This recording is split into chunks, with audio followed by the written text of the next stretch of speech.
We are in Chapter 3, Section 3, Rules of Differentiation.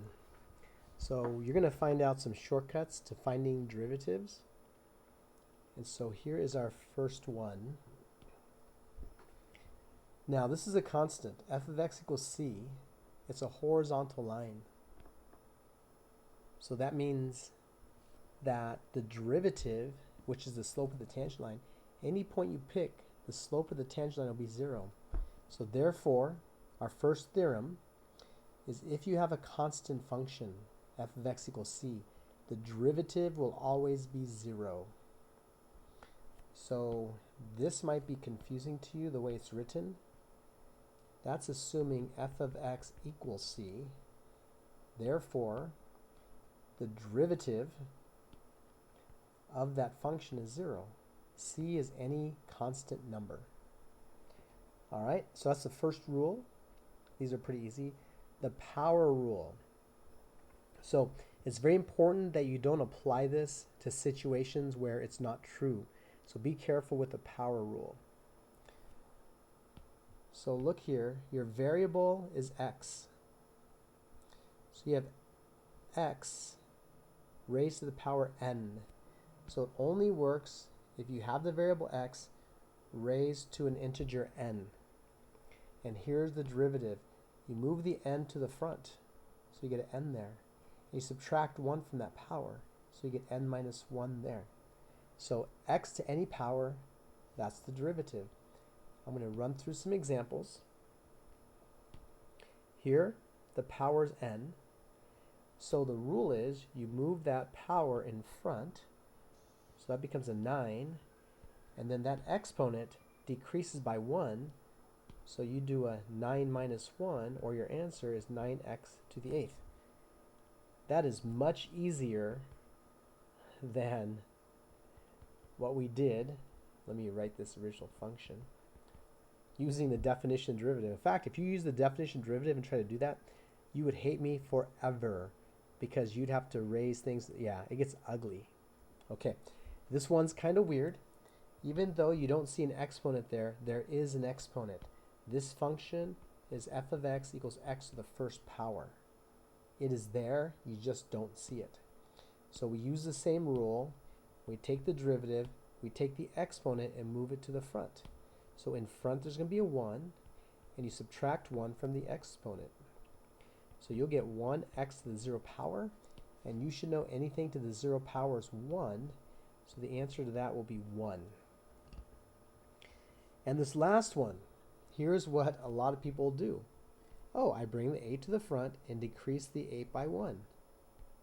And you will get it wrong because this is what you have to watch out for. This needs to be x. It's your variable is x. So if you look at this, that's bad. This is not x. What is 2 to the 8th? You got to realize f of x equals 2 to the 8th. What is that really? 2, 4, 6, 8, 16, 32, 64, 128. That's 128. That is f of x equals a constant. And we know the derivative of a constant is 0 because the slope of a horizontal line is 0. So be careful. That is the power rule. That makes taking derivatives way easier than using the definition. All right, next theorem. Constant multiple rule. So if you have a constant in front and you have a function and you want the derivative, this rule says you could take the constant out in front. So we pull the constant out in front and then take the derivative without the constant. So let's apply this to A.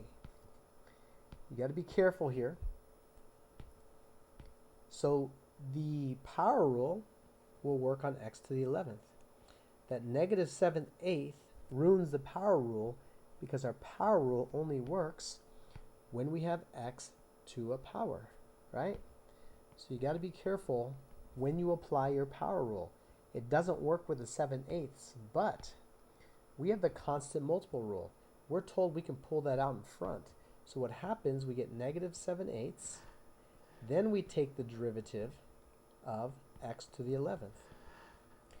So the negative 7/8 stays. Now we use the power rule. The 11 comes out front. So now we get 11, and you decrease that power by 1, which is negative 7/8 times 11x to the 10th. And if you want to, you can multiply that out and get that answer. All right. Now this one is a little tricky, and you got to be careful because we're going to rewrite this. Our function is 3/8 t to the 1/2 power, or x. I'll say f of t. So I'm going to say a couple of things here. Technically, you can't use a power rule here because your power rule only worked for n as positive integers. Now, we're going to have a power rule in the future where it works for fractions also, but for now, we assume that it doesn't work for that. So what would have to happen is you would have to do side work where f of t equals t to the 1/2. Using your definition of the derivative, you will find the derivative of that is 1 over 2 radical t. But in honesty, the power rule would work there, but here's what we're going to do with this. We're going to use the constant multiple rule. We're going to take that constant 3/8 out in front, then take the derivative of the square root of t. So we just found the derivative of the square root of t using the definition of the derivative, so we place that here, and we get our answer 3/16 over square root t. So that is the answer to that. Now I'm going to show you the power rule works even with a fraction. So let me erase this and show you. They don't want you using that yet because it hasn't been proved yet, but we're going to get there. And so the derivative, we move the half out in front. So we're going to have a 1/2. We subtract 1 from the exponent. 1/2 minus 1 is negative 1/2. But you learned when you have a negative, you move it to the bottom to make it positive. So you're going to have t to the positive 1/2. But t to the 1/2 power is square root of t. So there is that answer that we got. Okay, let's keep moving. This is a pretty easy section. The sum and difference rule. If you have two functions being added, you can take the derivative of the first function, take the derivative of the second function, then add them. It also works for subtraction too. So either way. So here is our example. You're going to have to use all the rules we used so far. So you do not have a rule for the derivative of a polynomial. You do not. But you're told you can separate each one separately. So I'm going to write this out tediously. ddw of 2w cubed plus ddw of 9w squared minus ddw of 6w plus ddw of 4. Now, that constant and that constant and that constant will be pulled out in front using the constant multiple rule. So now I'll get 2 times the derivative of w cubed plus 9 times the derivative of w squared minus 6 times the derivative of w. And this is a constant. The derivative of a constant, you should all know it's 0. Let's keep going. Using the constant multiple rule, the 3 comes out in front. So I get 3w, and you decrease this by 1. You end up with a 2. You have a 9. The 2 comes in front. That 2 you minus 1, you get a 1. So we're going to get a 2w to the first. And the imaginary exponent you don't see, there's a 1 there. So the 1 comes in front. You decrease that by 1, it becomes 0. W to the 0 is 1. So that's just going to be 1. So simplifying all this, 6w squared plus 18w minus 6. That is your derivative using all the rules that we have so far. So 3.6 e to the x. The derivative of e to the x is e to the x. Crazy. It's its own derivative. If you have the function e to the x, this is the easiest one you'll ever have. The derivative of e to the x is e to the x. So you're going to have to memorize that, which is pretty easy. I am my own derivative. And I will show you a video to help you remember that. All right, so part A. Write the equation of the tangent line at the point 0, -1/2. Well, that's your x1, y1. And we know our equation of our line is this. So therefore, I need to find the slope. I already have x1 and y1. That's given. What tells you the slope?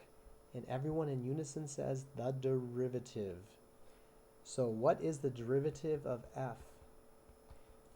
Well, that's a constant times x. You pull the constant in front, and the derivative of x is going to be 1x to the 0, or just 1. Now, there's a constant here of 1/2. I'm going to pull that 1/2 out in front. What is the derivative of e to the x? Itself. So that is the derivative of f. I want the slope at 0, so I'm going to plug in 0. The slope will be the derivative at 0, which is 2 times 1 minus 1/2 e to the 0. But anything to 0 is 1. So this will be 2 minus 1/2, which equals 3/2. So I'm done. 1 minus -1/2 equals 3/2 x minus 0. If you want, you can make that a plus. And there is my equation of my tangent line. All right, part B. Find all points where the tangent line is horizontal. So I'm going to back up a little bit here. I'm going to erase some stuff because I'm out of room. I should have given myself more room. We want to know when the tangent line is horizontal. You have to know the slope of a horizontal line is 0. So since the derivative tells you the slope of the tangent line, I want to set that equal to 0 and solve. So what we have here is 2 minus 1/2 e to the x equals 0. I'm going to subtract 2 from both sides. I'm going to multiply both sides by -2.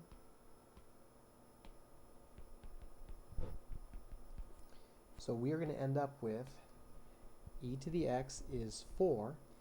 To get rid of an e is ln. That's the inverse function. So I will now ln both sides. Those will cancel, and we get our answer when x equals ln of 4. That's the value where the tangent line is horizontal. All right, let's keep going. Another example. Find the slope of the tangent line. For what values does the graph have a slope of 6? So the derivative is going to be 2 times, and I'm doing the constant multiple rule. I'm taking the constant out in front. I'm taking this constant out in front. And then I'm taking this constant out in front. Now I'm going to use my power rule. The derivative of x cubed is 3x squared. The derivative of x squared is going to be 2x. And the derivative of x is just 1. Because you use the power rule, you will get 1x to the 0, which is just 1. So now I have my derivative, 6x squared minus 30x plus 24.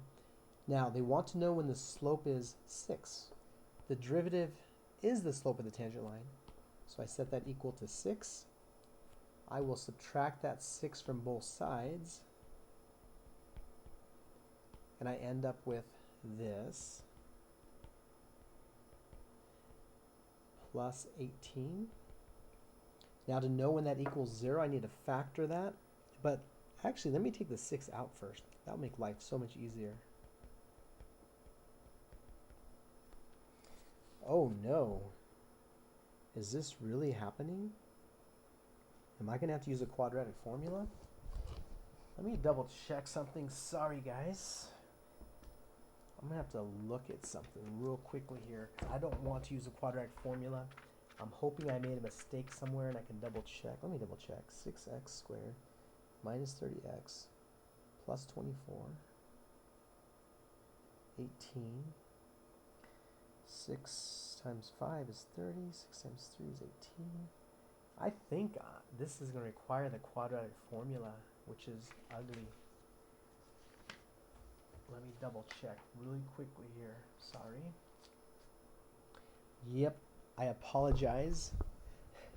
So, we have to use a quadratic formula. There once was a negative boy who couldn't decide whether to go radical party. Because he was so square, he didn't go and missed out on 4 awesome cookies.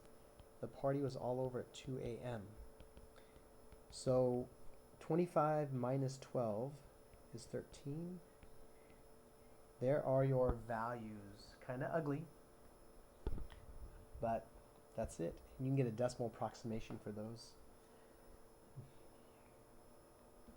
All right, what is the second derivative? In this class, you will take second derivatives, third derivatives, but when you have 2 of those, that means the second derivative. Or in parentheses with a 2, that means the second derivative. Or in the differential form, that means second derivative. And this is the first derivative, and you take the derivative of that, that's all second derivatives. All it's saying is you could take the derivative of a function twice. And then if you want to take it multiple times, whatever number, if that's a 3, that's the derivative 3 times. If those are 3's, that's the derivative 3 times. So we are going to do this. We're going to find the third derivative of the following. Pretty straightforward. F prime of x, hopefully you can see that's 9x squared minus 5 plus 0. Let's take the derivative of that. So if we take the derivative, 9's the constant. I know I did that first one quickly. Hopefully it didn't hold you back. But 9's the constant. I will do this. Take the derivative of the x squared. You bring the 2 in front and decrease the power by 1. That's a constant, so the derivative of that is 0.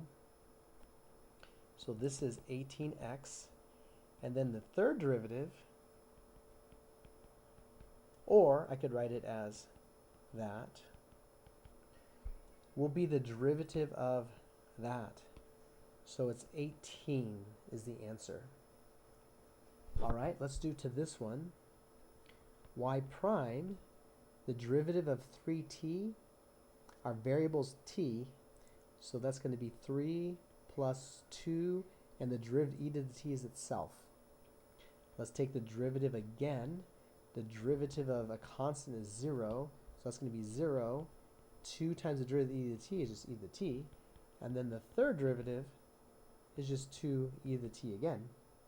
So that's 2 examples of finding higher order derivatives. All right, I want to do 2 more problems, and this video is going to be done. This you're not going to like. I apologize. But this will lead up to the next lesson, which you will like.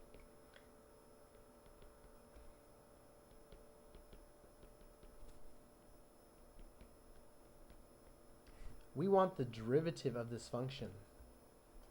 Now, you do not have a rule anywhere that says you can take the derivative of the first, the derivative of the second, and then multiply it together. You had a rule where you can add them. If there was a plus here, you could take that derivative and that derivative. You have no rule for multiplication or division, so don't use rules that you don't have. That gets you into big trouble. So the only way is we're going to have to multiply this. Distribute this, distribute that, and then distribute that, and combine. So that's what we're going to do. I know it's a pain, but Sometimes life is a pain. So we're going to do that, that, that. That's going to give us 5x to the 6th plus 3x to the 4th plus x cubed. And let me make this nicer. That's a 3.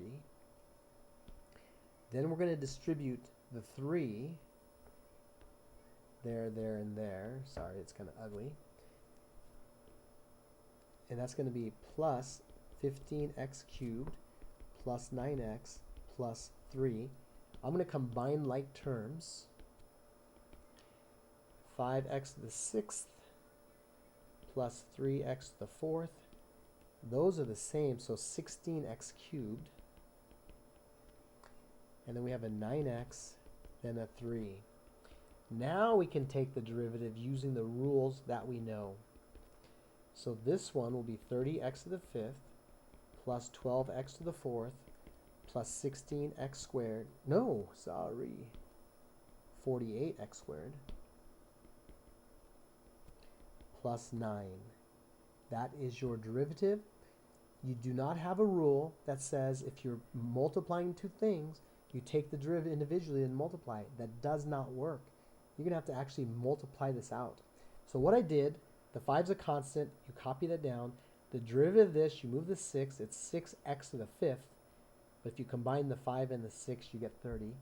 The 3 comes in front, the 4 comes in front, so you end up with 12 and x. Oh, that's a cubed. Good thing I'm checking my work. And then the next one, the 16 comes down, the 3 moves in front, so the 16 and the 3 will get you 48, and that 3 becomes a 2. And the 9 is copied, the 1 is in front, and it becomes a 0. X to the 0 is 1, and the derivative is a constant 0. If you want me to, I can do that for you.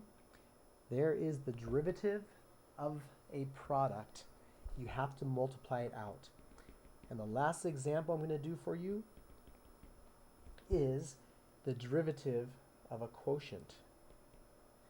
F of x equals 12x cubed minus 8x squared plus 12x all over 4x. Now I'm going to do some algebra.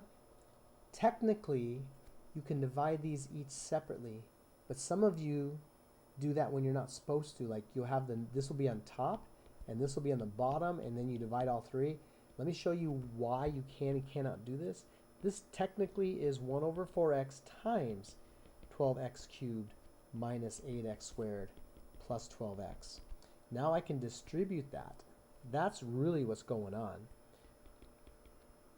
Now I want to point out, if you want the derivative of this, you do not have a rule that says you take the derivative of the top, you take the derivative of the bottom, and then you divide. You do not have that rule, so you cannot do that. So we have to literally rewrite this. The first one becomes 3x squared. The second one becomes minus 2x. And then the third one becomes 3. And now the derivative of this is much easier. This will be 6x minus 2. And again, using our rules, the constant comes in front. The 2 moves in front. So the 2 and the 3 get you the 6. That decreases, gives you the 1, but we don't write 1s. Here, the minus 2 is copied. The 1 here moves in front. That becomes 0. X to the 0 is 1, so that's why we don't put anything there. And the derivative of a constant is 0, so that is our derivative. So that is the introduction to basic derivatives using power rule, constant rule, and sum rule, and also the derivatives of e to the x. That's it. Bye.